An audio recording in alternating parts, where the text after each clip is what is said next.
लखनऊ में राम मंदिर में चढ़ावा चोरी मामला, एसआईटी ने प्रारंभिक रिपोर्ट शासन को सौंपी। एसआईटी ने एसीएस गृह संजय प्रसाद को रिपोर्ट सौंपी। 3 सदस्य टीम संजय प्रसाद से मिली। विजय विश्वास पंत, आईजी किरण एस ने रिपोर्ट सौंपी। वित्त विभाग के विशेष सचिव नील रतन रहे मौजूद। एसीएस गृह संजय प्रसाद से मिलकर रिपोर्ट सौंपी। एसआईटी की प्रारंभिक जांच रिपोर्ट, जांच अभी जारी। लखनऊ चढ़ावा चोरी पर बनी एसआईटी, संजय सिंह ने बड़े आरोप लगाए। मेरे ईमेल और पत्र का एसआईटी ने जवाब नहीं दिया। एसआईटी ने मुझे मिलने का समय नहीं दिया। साक्ष्य देना चाहता हूं लेकिन समय नहीं मिला। योगी जी के कहने पर एसआईटी को सबूत देना चाहता था। एसआईटी ना राम के लिए है ना किसी काम की है। एसआईटी का गठन चढ़ावा चोरों को बचाने के लिए। एसआईटी मुझे मिलने का समय क्यों नहीं दे रही। केजीएमयू पहुंचे कांग्रेस के प्रदेश अध्यक्ष अजय राय। अग्निकांड के घायलों और परिजनों से की मुलाकात। सरकार की कार्रवाई और दावों पर उठाए सवाल। एसआईटी जांच की निष्पक्षता पर भी जताई शंका।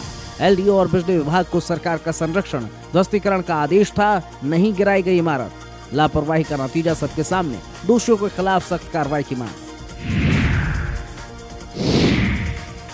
लखनऊ अग्निकांड पर बोली सांसद डिंपल यादव। डिंपल यादव बोली, घटना की जांच होना चाहिए। जिम्मेदार लोगों को सजा दिलाने की मांग की।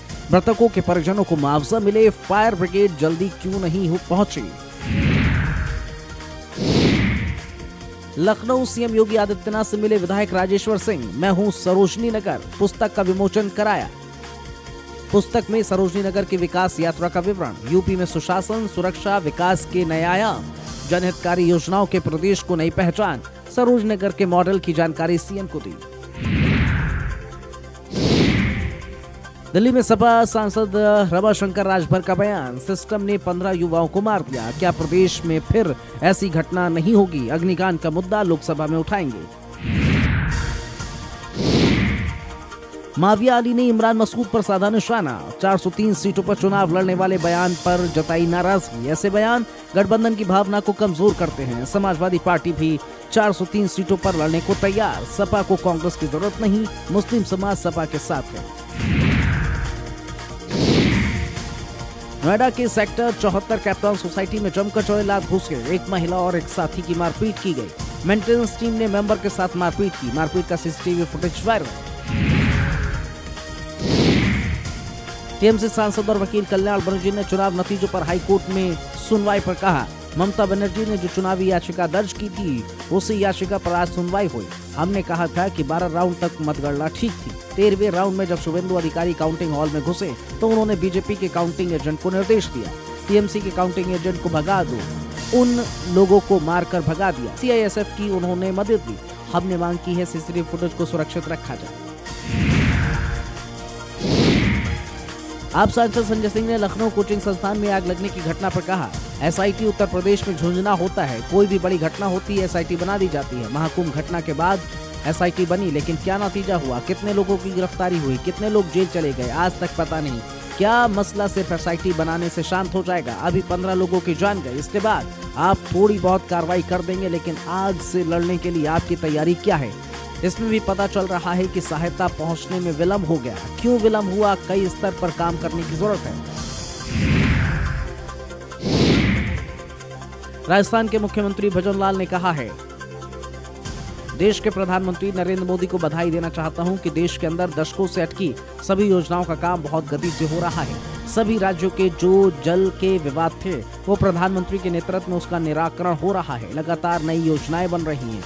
मैं जल शक्ति मंत्री और हरियाणा के मुख्यमंत्री का धन्यवाद करता हूं। राजस्थान में यमुना के पानी की मांग लंबे समय से हो रही थी। जल्द ही एमओयू होने वाला है। समाजवादी पार्टी के सांसद अवधेश प्रसाद ने लखनऊ कोचिंग संस्थान में आग लगने की घटना पर कहा है, प्रदेश की राजधानी लखनऊ में आग में 15 बच्चों की मौत हो गई, कई लोग घायल हैं। ये बहुत दुखद है, हृदय विदारक है। सरकार से मांग करता हूं कि पीड़ित परिवारों को आर्थिक सहायता दी जाए। इस घटना की उच्च स्तरीय जांच होना चाहिए। जो दोषी हैं उनके खिलाफ कड़ी कार्रवाई होना चाहिए। महाराष्ट्र में समाजवादी पार्टी के अध्यक्ष अबू आजमी ने राम मंदिर चढ़ावे में कथित गबन पर कहा है, यह अफसोस की बात है कि भगवान राम के नाम पर चंदे की चोरी हो रही है। ये इस सरकार की नाकामी है। नीचे ऊपर तक सब भ्रष्ट हैं। ये राम को सिर्फ नाम के लिए इस्तेमाल करते हैं।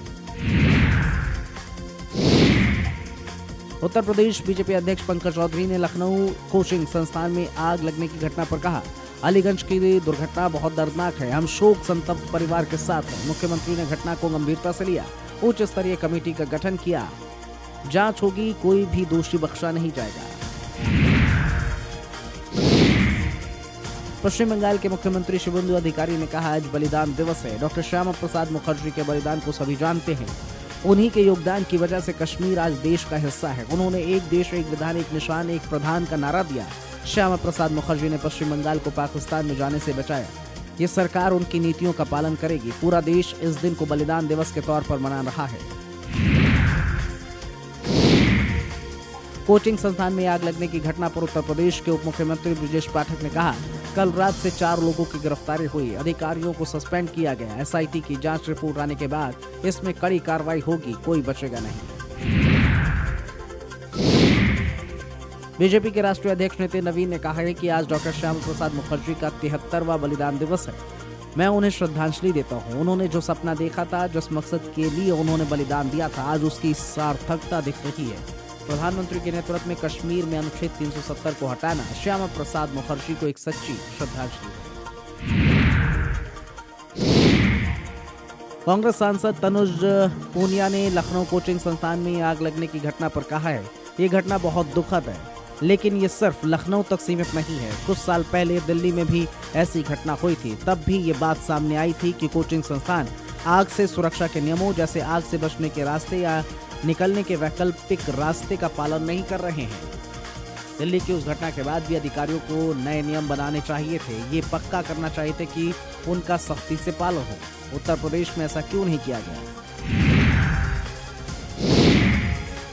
आरजेडी सांसद मनोज झा ने लखनऊ कोचिंग संस्थान में आग लगने की घटना पर कहा, 15 परिवारों के चिराग जलकर बुझ गए। क्यों बुझे? कोई प्राकृतिक आपदा नहीं, यानी कोई गलती है, नियमों का पालन नहीं हुआ। हमने देश को कहां लाकर खड़ा कर दिया। अब देश में जवाबदेही तय नहीं होती, किसी का इस्तीफा नहीं होता। अगर 1% भी मानवता, मानवीय संवेदना वापस ले आए तो बहुत बड़ी उपलब्धि होगी।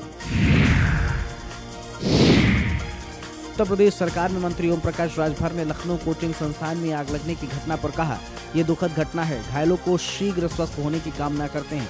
सरकार ने मामले को संज्ञान में लिया। एसआईटी टीम का गठन हुआ। 7 दिन में रिपोर्ट मांगी गई है।